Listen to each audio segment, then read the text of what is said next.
Good afternoon. I am sure we enjoyed our lunch. Maybe we enjoyed our lunch too much. All right, so for this afternoon, I wanted to share a little bit with us on a presentation I've entitled The Best Health Insurance.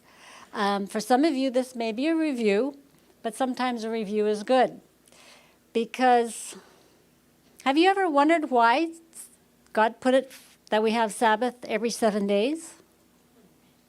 Is it possible that he knew humans were going to be so forgetful that if he didn't put a reminder every 7 days about him, that we would really forget him? So reminders apparently are good for us humans because we are very forgetful. So anyway, the best health insurance, your immune system. We probably all have, I think we said a prayer. Yeah. So I think we all have had or have some kind of insurance in our lives, in the sense we have car insurance, we have house insurance, we may have other kinds of insurances. And usually those policies are such that they give us a peace of mind that if something happens, then we are still able to get that fixed and continue on. And we also have a medical insurance because if we get sick, then we're able to get taken care of, and we don't have to go broke taking care of the medical bills. Well,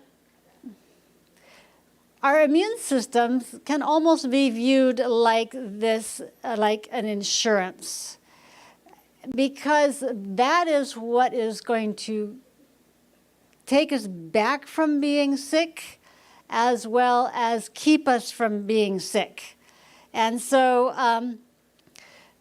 that's really important to have. Now, with all insurances, all insurance policies, though, you have to do something to input to it, right? We all have to pay premiums. We have to pay into it. We have to do something. So insurance is not free. Somewhat like with our immune systems, if we view that as our health insurance, or as health insurance, our immune systems are, I'm not sure what's happening. Oops.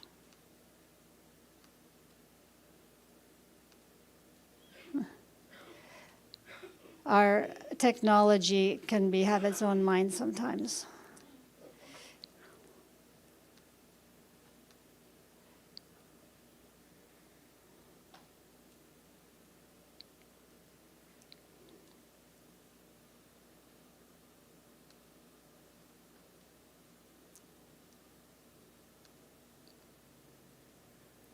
So, as I was saying, we have to put something into our insurance policies, including our immune system. So we don't just ignore that we have an immune system.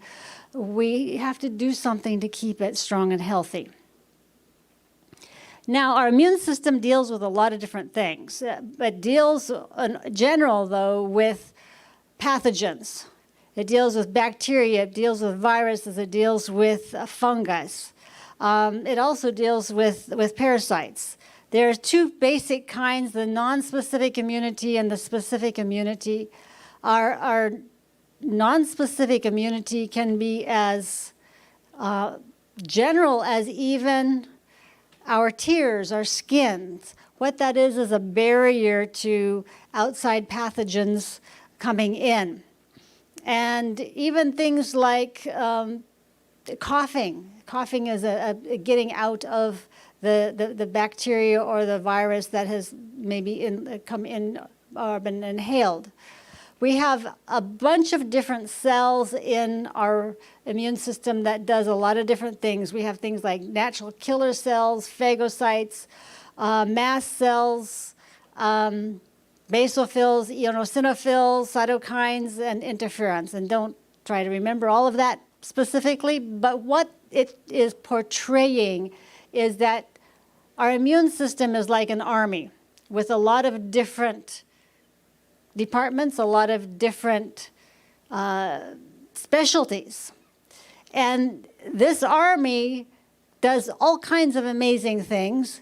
It does search and destroy, it does stealth, it does trapping, it does signaling, it does cleanup afterwards, after the battle is done. It has a whole range of things that it does, and different parts of the immune system take care of that. And this non-specific part of the immune system is the immediate response to a pathogen. That is the first line of defense. In the specific immunity, this is either through you actually got the sickness and your body developed an immunity to it or a defense to it through antibodies. Now, these antibodies are different than the antibiotics that the doctor will give you to take.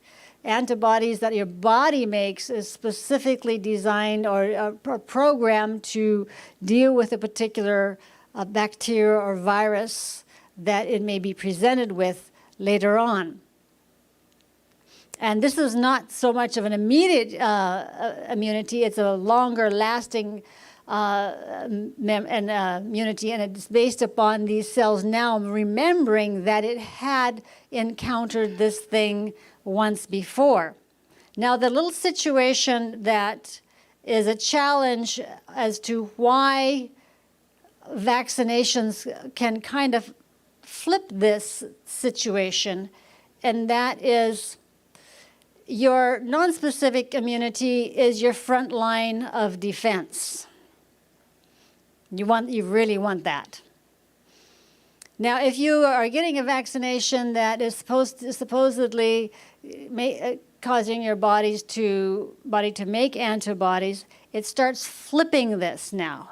So it almost puts the specific, or it does put the specific ahead of the non-specific. In other words, it minimizes the ability of the non-specific to work.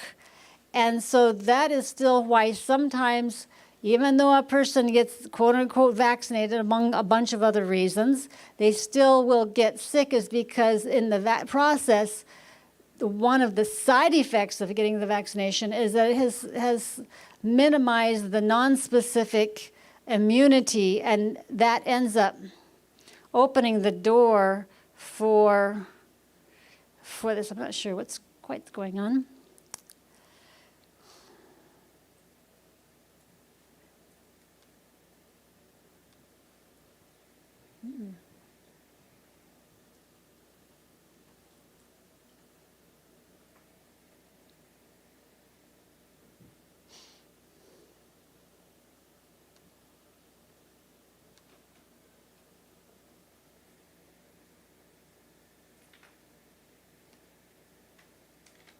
Okay, we'll move forward. So, your immune system has been programmed with a number of different factors and different abilities to take care of the enemy that is coming in, specifically pathogens, viruses, bacteria, fungi, etc. So what are some of the things that we can do to help it so that this army can be effective in dealing with these things? First of all, it's a good idea not to overwhelm it.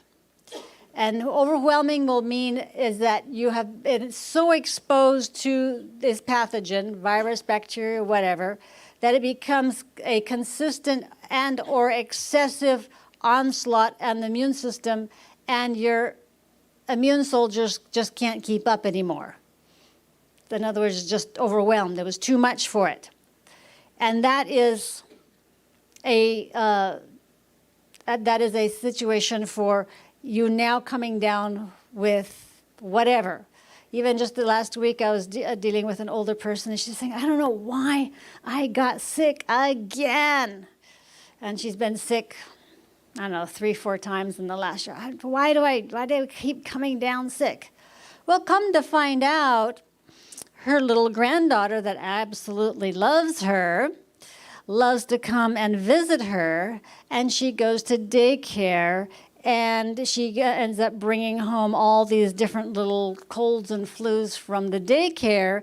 And when she gets sick, she likes to go and visit grandma and get comforted by grandma. So I told her, it's really no mystery why you're getting sick repetitively, because you are getting this exposure on a consistent basis. And I mean, she's fairly elderly, so obviously her immune system is a little bit more fragile than it was when she was 30 or 40. It's easier for it to get overwhelmed. But is she going to not have little granddaughter come and visit her? I don't think so. So it's a matter of trying to get her in a situation that she's more consistently supporting her immune system on an ongoing basis, knowing that little granddaughter is going to be bringing something home again in another few weeks or a month or two. So that's the situation. Quarantining would have otherwise been a possibility. In other words, granddaughter isn't visiting grandma, but I'm not sure that that's going to be a very suitable solution. However, that is a situation to consider when someone is sick, just not being around somebody who is sick. Or if you are sick, not going out into the public so that you are sharing that with everybody else. So in other words, staying home. So actually, quarantining was a method of infection and control that Moses used, and it's noted in Numbers 5, verse 2. It says, "Command the children of Israel that they put out of the camp every leper and every one that hath an issue, and whosoever is defiled by the dead." So basically, keeping people who are infectious away from other people, which is a method of quarantining.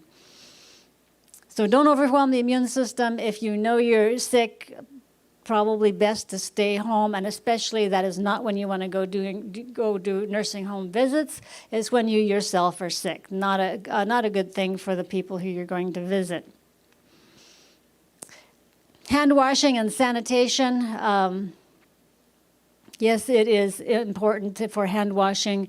Hand washing after using the toilet, before and after eating, before and after food prep, after shaking hands with someone who is sick. So again, it's a kind of a form of quarantining. You're cutting off that pathway from whoever's infectious into you.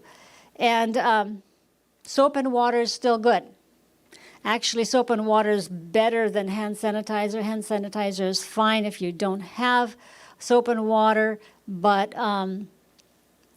soap and water is still great. And I'm not quite sure what's going on here. My apologies.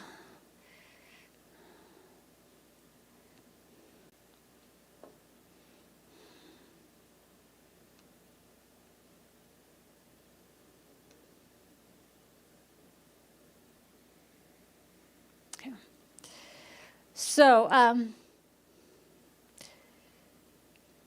back in the 1840s, there was a guy by the name of Dr. Samuel Weiss that was trying to advocate hand washing in the hospital, on the maternity ward, because so many women were dying. And the other doctors thought he was absolutely crazy. He was nuts. He was just off the rocker. He was not practicing medicine right. But when he instituted on his ward, the mortality, the deaths of women drastically plummeted. And now today it is standard practice for medical personnel to wash their hands. And we often see signs on the bathroom walls for people to wash their hands after they use a toilet. And those are all good. The question is, do we do it? Do we really wash our hands? So I do encourage us to wash our hands, especially after using the toilet, and especially before eating, especially or food prep, especially if we have been in contact with anybody or anything that has anything contagious. Also be conscious of what we're doing with our hands. We tend to like to touch our faces, but the entry into our bodies for pathogens, key ones are nose, our mouth, and our eyes. And so if we have stuff on our hands and we're touching our mouth and we're touching our eyes and we're touching whatever on our face, that's an avenue for entry into the body. So being conscious of that and avoiding putting our hands to our face in any major way or a consistent way. Also, we need to cover our mouth when you sneeze or cough, and that is good to do that with a tissue or your jacket or your sleeve, because otherwise are you going to go and wash your hands after you just coughed or sneezed into your hand? If you're going to, well and good, but if you're not, it's best you use something else to cough or sneeze into, so you are not providing an additional pathway for somebody to get that sickness, whatever you've got. So 2 things we covered. Don't overwhelm your immune system by monitoring or being conscious of your exposure or you exposing someone else if you are sick, and then hand washing and sanitation. Another key one is avoiding sugar, because sugar immobilizes your immune system big time. It paralyzes those immune soldiers from about half an hour after you've ingested the sugar up to about 6 hours later. So if you have paralyzed your immune system, if you've paralyzed your soldiers and you are at war, I think I can leave it to your imagination what's going to happen. It's not going to be what you want it to be. It really makes your immune system become ineffective for a stretch of time. And if you think about the American diet, they're eating what? Right, and for breakfast they're maybe having a donut and coffee, which they've just dumped a bunch of sugar in. And for lunch they have maybe, I don't know, if they have a sandwich, they might have a candy bar or something along with that, or something else. Or what? Or they may have juice that has added sugar to it. And then if they're a pop drinker or soda drinker, they may be drinking that in between. And then for dinner time, maybe they're having cake and ice cream, but it's really sweet. And so sorry? And so you can see how if with sugar paralyzing your immune soldiers for up to 6 hours after you have eaten sugar, how many people's immune systems are chronically paralyzed for the entire day. And so they go walk around, somebody coughs in their face, they they don't wash their hands, whatever they do. And they wonder why they get sick. It's really, really not, it's really not a mystery at all. And so there's, like I said, anything sweetened with sugar, fructose, or other sweeteners, oh my. Sorry about this. There's something that's...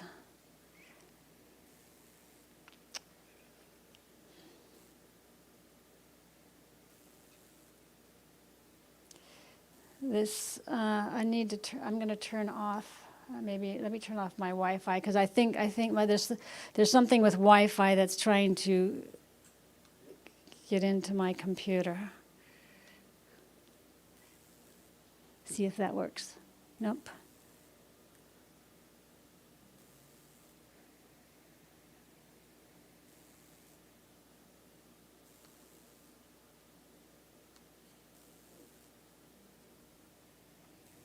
Okay. So, cakes, cookies, candies, donuts, soda pop, any purchased beverage is going to generally have sugar added to it. Also avoid refined carbohydrates, white bread, white flour products, white rice, refined cornmeal, because those things are not quite as bad as sugar is, but because of a lack of fiber, because they've taken the fiber out, it still affects the blood to a great extent, similarly to sugar. So it's only a tiny bit better, so it's better you just use unrefined plant foods, which means brown rice instead of white rice, whole wheat bread, 100% whole wheat bread instead of white flour bread. So in other words, we want the whole plant food and not things that have been things that have had their fiber removed or and their nutrients removed. Also increase your greens and your veggies. So we're talking about things not to do, we're talking about things to do. Increase your greens and veggies. These are high in nutrients and are necessary to nourish the immune soldiers. So if you're wanting to talk about feeding your army, your greens and your veggies are really, really important. Green drinks are good. Using these organic green mixes that you can get from most grocery stores now, and you have these little blenders like NutriBullets and whatnot. And what I do is I get these green bins of mixed greens, organic spring mix, put several handfuls into the NutriBullet, put a little bit of pineapple juice in the bottom of it, and blend it up, and you have a green drink in about 3 minutes. But what you've done is you now have, in about a cup or a cup and a half, you have this much greens or more that you've been able to drink in a cup. More greens than you would probably sit down and eat. And you're getting all that nourishment, all that fiber, and it is really, really healthy for your immune soldiers. You can also grow your own microgreens and sprouts for those and little trays and stuff like that. You don't even have to put them outside. You just put them in your windows for them to grow. You can grow a garden, of course, which is also very great. But I also mention avoid dairy, especially during the COVID situation with all that lung issue, that stuff that was going on. Dairy was just making stuff worse because it causes more mucus in the body. And it already being a lung issue, it just made the problem worse. And in addition to that, it increases constipation because, again, lack of fiber. Lack of fiber is a key to constipation. 3 things typically cause constipation. Not enough fiber, which means not enough whole foods, the whole plant foods, because the only place you find fiber is in plant foods. Not enough exercise and not enough water. You take care of all those 3 things, and that will generally take care of all cases of constipation, except maybe constipation that is due to drugs or medication. And also avoid meat because it contains viruses and pathogens which contribute to your immune system burden or immune system overload. So more greens and more veggies, more green drink. Vitamin C. Vitamin C is really, really important. It encourages the production of more immune soldiers. You want a bigger army? Take some vitamin C. And it also protects them from damage. Humans actually are one of about 3 different species that we don't make our own vitamin C. The other 2 creatures that do not make their own vitamin C are guinea pigs and I think it's chimpanzees. But I know guinea pigs are one of them. Otherwise, all the other creatures make their own vitamin C. And how much vitamin C would we be making if we ended up making our own vitamin C? Anywhere between 4,000 and 10,000 milligrams per day. So if we extrapolated our size to another animal that makes its own vitamin C, how much vitamin C should our bodies be making? And it's somewhere between 4,000 and 10,000 milligrams of vitamin C a day. That's a lot of vitamin C. Now, when we take into consideration things like stress levels, injury, and infection, that increases our need for vitamin C. Now, the only places you get vitamin C is really through fruits and vegetables. That's our main sources of vitamin C. However, generally, unless you are really diligent with eating a lot of vitamin C-rich foods, you're not going to really be taking enough that will put you into a therapeutic range of vitamin C. Maintenance vitamin C dosage should be considered to be about 1,000 milligrams a day, and therapeutic would be 2,000 to 10,000. What do I mean by therapeutic? Is to help you deal with a cold or a flu or something like that. Generally, what I find when people are fighting a cold or flu, you can easily take 10,000 milligrams of vitamin C a day. Usually, the limiting factor is what we call bowel tolerance, and that is when you start to get a little bit of a loose stool. But there's a way that you can avoid that to a very great extent and get up to some of those higher levels. First of all, it seems like when you are sick, the body is just hungry for that vitamin C, and you can take vitamin C at much higher dosage levels than you when you're sick compared to when you're well. A well person, maybe 4,000, 6,000 milligrams is going to have, they're going to have a little bit of bowel tolerance issues. But if you are sick and not well, you can take, I've seen 10,000, 12,000 milligrams of vitamin C in a day and it still not be a problem. It's like the body realizes it needs it and just sucks it up. And how you do that, though, is in divided doses. It takes about 4 hours for the vitamin C to clear from your body. So what you do is like in 4 hours dosage schedules. So you take it in the morning, 4 hours later you take another dose, and you'll take somewhere around 3,000 milligrams at a time, at least 2 for sure. At least 2, if not 3,000 milligrams at a time. And if you do that 4 times in the day, you have taken 12,000 milligrams of vitamin C. And what's interesting is that even in the several years ago when COVID was around, they did some experiments with doing vitamin C intravenously. And when they were giving people somewhere between 10,000 and 20,000 milligrams of vitamin C intravenously, those people got well significantly faster. So as one person put it, as one doctor put it, if you don't know what to do, take vitamin C in large doses until you figure out what you've got. And that's what the doctor would say. What he basically said, if a patient presents themselves to you and you don't know what it is, have them take large doses of vitamin C until you figure out what the thing is. And many times by the time you've figured it out, the patient is better. And that was how he viewed vitamin C. And so it really is a very, very big thing. Now, what form of vitamin C to take? Oranges are fine, but you're not going to be able to get 10,000 milligrams of vitamin C out of orange juice. I'm sorry. You are going to have to take a supplement. Ascorbic acid is the basic form.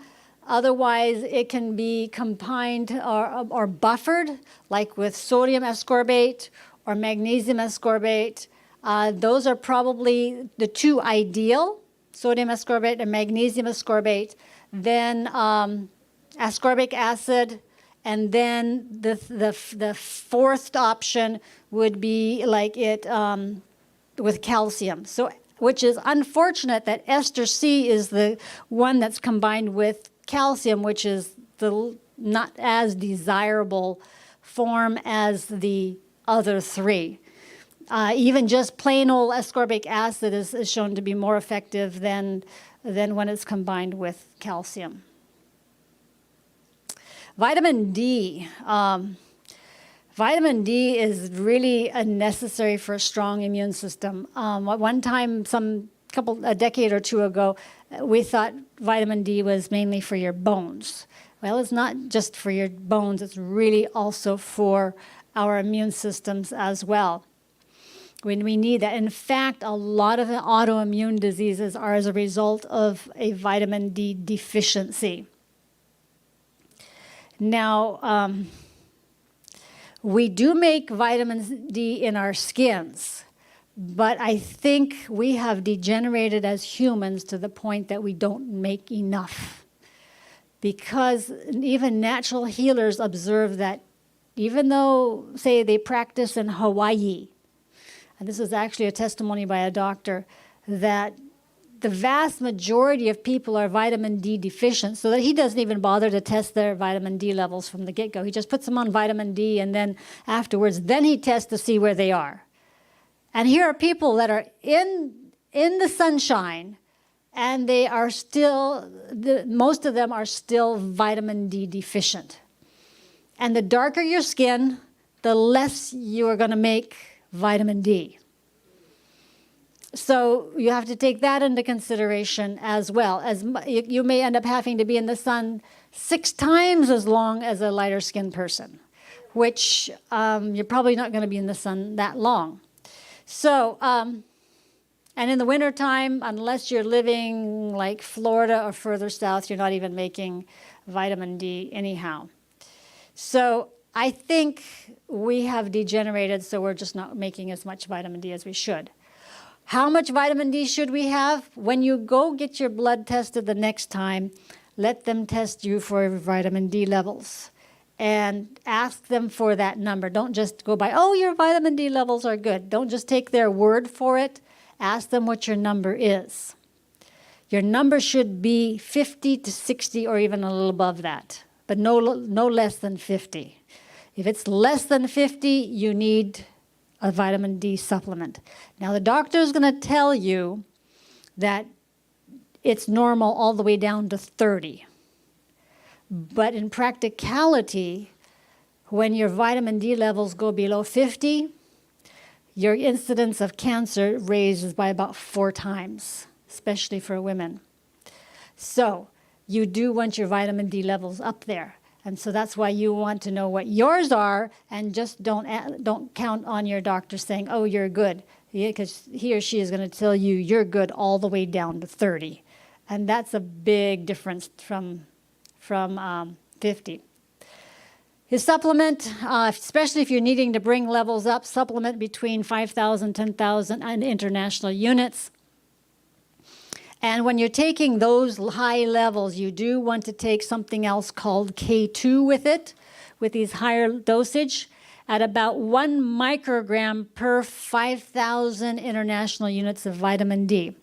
Have you ever heard about vitamin D being toxic in high levels? Well, if you have, it's not really the vitamin D. What it is that it takes the vitamin K2 to process the vitamin D. So in those high levels of vitamin D, it was needing more K2, but because there wasn't enough sufficient K2, it resulted in these symptoms. So the solution is to provide K2 along with the higher dosage levels, and it really is not a problem at that point. So vitamin D is really important, like I said, for even autoimmune diseases. An autoimmune disease is not something you want. It is when your immune system now starts to attack itself. It attacks your own body. It has become misguided. And it's a lot harder to deal with than even just, say, cold or even COVID. It takes a bit of time to get out of that. This morning I mentioned about exercise being anti-inflammatory. Inflammation factors into that as well. What makes inflammation? Things like animal products, eating sugar, excess weight contributes to inflammation in the body. All those kind of things do contribute to that. Staying warm, getting warm and staying warm, and you might say, well, it's hot outside, so I have no problem staying warm. Well, First of all, there's a reason why you get a fever when you get sick. And the reason for getting a fever when you're getting sick is because the extra body temperature actually stimulates your immune soldiers to fight more quickly. So that's a good thing, because when you are sick, you're fighting a cold infection, bacteria, virus. You want your immune system to be up to it. And the fever causes it to do that. Now, in that case, does it make sense for us to try to force down fever? No. The fever is there for a reason. It's to help stimulate that immune reaction. So don't try to bring down a fever that is less than 105. In other words, when I say bring down, to force it down, we can use hydrotherapy to deal with fever, but don't be taking drugs and stuff to try to force down a fever that is less than 105, because you're actually counteracting what nature's doing, and that is stimulating your immune system. If you do have a fever, doing some hydrotherapy treatments like a fever treatment in a tub of hot water for 20 minutes, monitoring how you feel and so forth, and even monitoring what your temperature is. The standard is that you know your temperature before you get in the tub, and you bring it up 1 degree, and then you finish off the treatment with some kind of cold application or rub or mitten friction or something. An even easier way to do that, and I've done this several times, is a hot foot bath. Hot foot bath for 40 plus minutes to the point the person starts to sweat. And that many times will break a fever. If it comes back, you do it again, so forth. Another options are sauna. Another option is exercise to the point of sweating. You know, again, we talked about exercise this morning being important for brain health, for preventing dementia, neurodegeneration, Alzheimer's, depression. And exercise is also helpful for stimulating your immune system, which we saw this morning has a part to play in anti-inflammatory. And you see all these things work together. They work together, and so that's why we do a whole package. Everything works together. Drinking hot herbal teas and eating hot soup is a reason we do that when we are sick, because again, elevating the temperature stimulates the immune system, the immune soldiers, the cells, to act more quickly. And finally, do not become chilled. And this actually applies to us, especially here in the summertime, because I find many places over air condition a place to the point you get chilled. So just because it's hot outside and you're saying, I'm not chilly, you can actually chill yourself inside buildings that are too air conditioned, and you're treating your body like it's winter. You know, in winter, you're concerned you're going to get chilled because you're going outside and it's cold. Well, you can do the very same thing to yourself by being in a building or a room that is too air conditioned. Do not become chilled even with air condition. Cover your extremities also. So both summer and winter, be conscious of not becoming chilled. And you think about it. Chilling is the opposite of heat. So if heat actually stimulates your immune system, your immune soldiers, then obviously being chilled is going to do what? The opposite, right? If a fever is stimulating your immune system to work more quickly, then being chilled is going to counteract that. Now, the only exception to that is going to be like a short cold hydrotherapy treatment, and that usually is a treatment that lasts 30 seconds to a minute. That's a whole lot less amount of time than you are sitting in an air-conditioned room. that is too air conditioned, I should say. I'm not trying to say that air conditioning is bad, but excessive air conditioning is really not the best. Another thing that can be very helpful is colloidal silver. Colloidal silver is water that has been infused with electrically charged silver particles. And this is a natural antimicrobial. Have you ever heard of silver coins being put in milk like in old times? Or why did people used to eat with real silverware? There was a reason, and that is because silver is an antimicrobial. So by using silverware, it helped to cut down on microbes. So what happens with colloidal silver is that it suffocates the pathogens, and that's a different pathway than antibiotics. Antibiotics is like a direct kill to the pathogen, whereas colloidal silver basically suffocates it. It's a different pathway so that the pathogen doesn't become resistant. We may have heard of antibiotic-resistant bacteria, where an antibiotic becomes either non-effective or very minimally effective.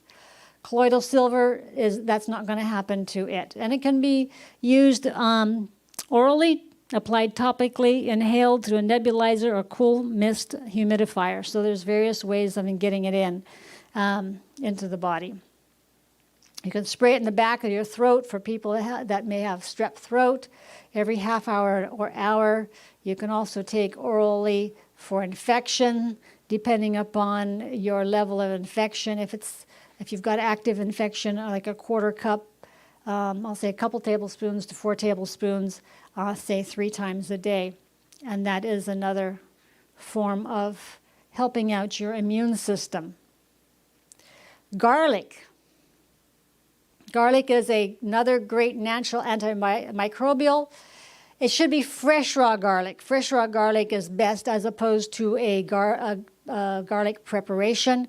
Garlic preparation like Kylock and some of these others are great for heart conditions, but if you have an active infection, fresh raw garlic is great. And you can use that in your meal. Garlic toast. So instead of toasting the garlic, you'll put it on your toast after it's toasted, so it's really fresh raw garlic. So you have very potent garlic toast. You can chop it up and add it to your rice and pasta and other main dishes, etc. And you want to use a nice size of garlic, not just a dinky clove. You'll want one about the size of the end of your thumb. You're going to want a nice bit of garlic. And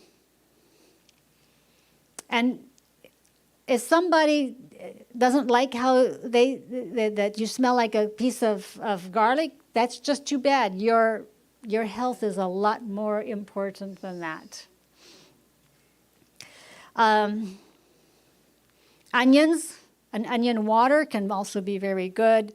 Onion water is where you take an onion, chop it up, put it in a glass container or a glass, and cover it with water and let it sit for about 12 hours and then drink the water. That's pretty potent water as well. That can be helpful for various infections, as well as you put an onion compress on your chest. During COVID, different people had done that, and it really, really helped them to be able to breathe. So onion is really good.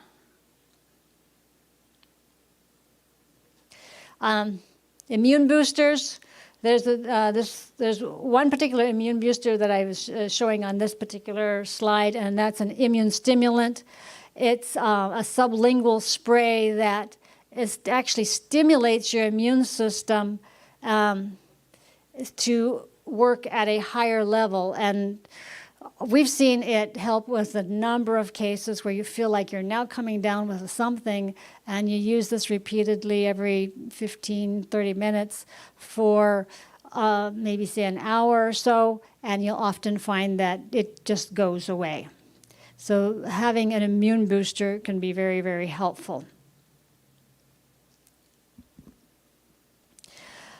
Some herbs that can be very helpful with these things are, we'll talk about them. They are things like ginger, turmeric, curcumin, podarco, chaparral, yarrow flowers, burdock root, Siberian ginseng, chlorella, astragalus, lemon balm, elderberry, echinacea root, golden seal, here we go, and different essential oils. Now, when I make tea, I usually make it fairly strong, especially if it's for a therapeutic purpose. It's not just going to be a teaspoon of herb to a cup of water. It's going to be more like closer to a tablespoon or a rounded tablespoon of dried herb per cup of water.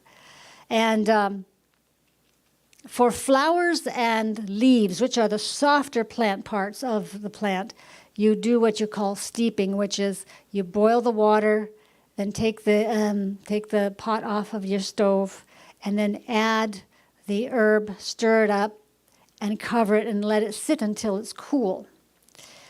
That's typically what we do for leaves and flowers. For roots and stems, we simmer it for anywhere from 5 to 20 minutes, and then take it off the stove and cover it and let it sit until it is cool enough to drink. Now, in choosing these different herbs, you can pair that with other things that you are dealing with.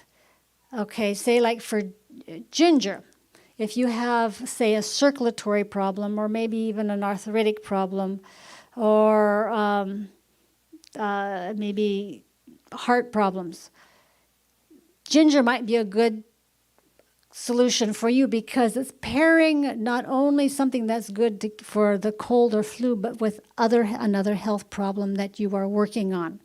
Another example is turmeric. Turmeric is good for a cold, but it's also good for inflammation. It's also good for arthritis. So maybe that's what you would choose out of all this list of herbs. Because if you're taking a tea for for a cold, you're probably not taking all this dozen herbs that are on this list. You're probably going to choose one or two or three. And so what's good is when you can choose ones that are also going to help with other issues you have. So turmeric, if you're having problems with inflammation or arthritis, maybe that's the one you really want to work on. Podarco is also good for things like skin problems, cancer, candida yeast, which is a digestive issue. It's also great for anemia. It's also great just as I said, an overall antimicrobial. Chaparral is one of the best herbal antibiotics, but it's also good for cleansing. So if you're wanting to do more of a little cleansing along with this cold that you got, maybe chaparral is the one you want to choose.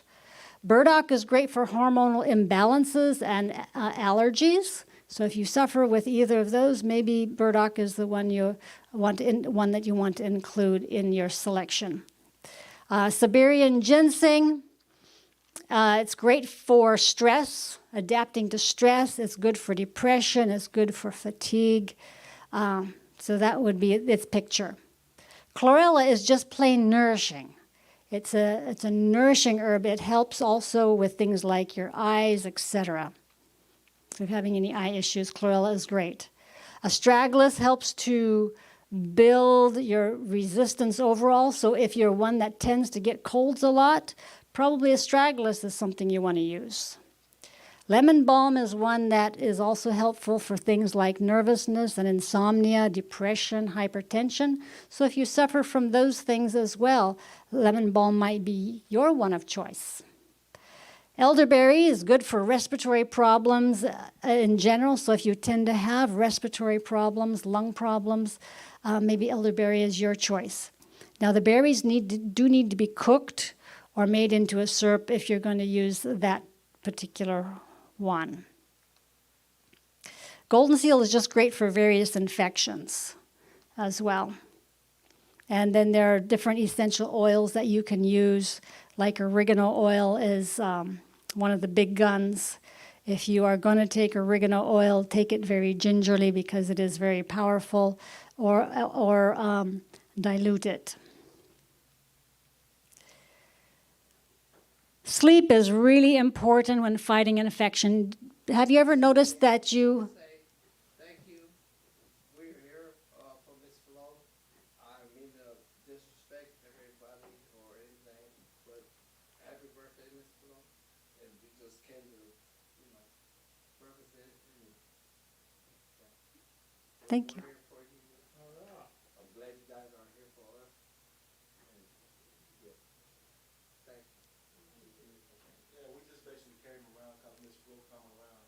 I'm on They gave us some prayer, guys yeah. and prayed with them and everything. We think that we usually show us some generosity and come around here and wish y'all a happy birthday. Wonderful. Very good. Thank you very much. Thank you. So have you ever noticed that when you're sick, you're often tired? There's a reason for that. Your immune system takes a phenomenal amount of energy. Your army is out working at high speed, and so it does take a lot of energy. That's why you're feeling tired. So when you are sick, do take that extra rest because your body needs it. Take the extra nap. Also, deep breathing is helpful for clearing out your lungs, clearing out the mucus that can be settling in there, and it helps to bring in oxygen. We talked about exercise this morning, and obviously if you're exercising to the point of sweating, you're probably also breathing a little deeper, which is really good for bringing in extra oxygen, and that helps with a number of problems as well. And even while we're sitting here, sitting up straight and taking in good, full, deep breaths will help to keep us alert and awake. Some other supplements that can be very helpful for when we're sick is magnesium, somewhere around 500 milligrams a day, zinc, 80 milligrams a day at the onset of sickness, iodine about 12 milligrams a day. Many of us are deficient on iodine just because we don't eat much sea vegetables. Not many of us eat seaweed. And actually for women, iodine can be helpful in preventing breast cancer. Lugols of iodine is a really good source of that. If you're taking the 5%, you just need like 2 drops in order to get the 12 milligrams. Selenium is another one that is important, that works along with iodine, needing about 200 to 400 micrograms a day. That works with iodine. And of course, water. We need water to flush out the toxins. We need water to flush out the what's left over of the debris of the war that just took place or is taking place in your body. Drinking 8 to 10 cups of water just to flush out the toxins. It also helps to reduce that immune overload. And of course, we're not drinking alcohol, we're not drinking coffee and caffeine, we're not smoking and vaping, which just further suppress the immune system. And finally, prayer and peace. Pray that the Lord makes your efforts effective. And see that He is the Creator, the great physician that is working along with you in this endeavor to get well. And imagine that your immune system is overcoming the sickness. Because as you think, that's what happens in your body as well. So don't wallow in the thought of being sick. Sometimes people start to wallow in their sickness. Don't let yourself get there. Don't let the fear of getting sick get a hold of you either.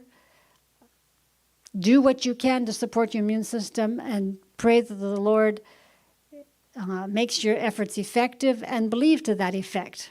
And your body does respond to your efforts. It does respond to your thoughts.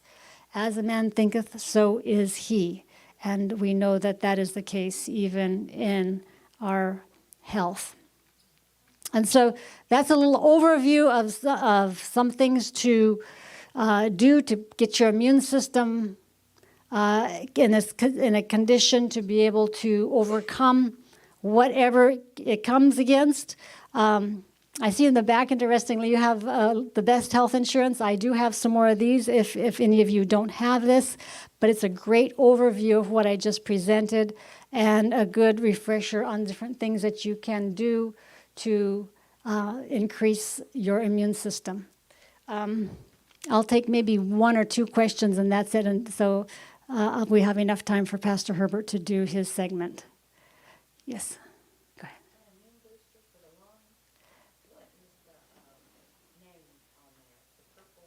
Yes, it's called immunostimulant spray. We have it over in Georgia. If you want more information on it, go to the website www.blueturtlegroup.com, and it'll give you more information on this and a bunch of other things. Yes.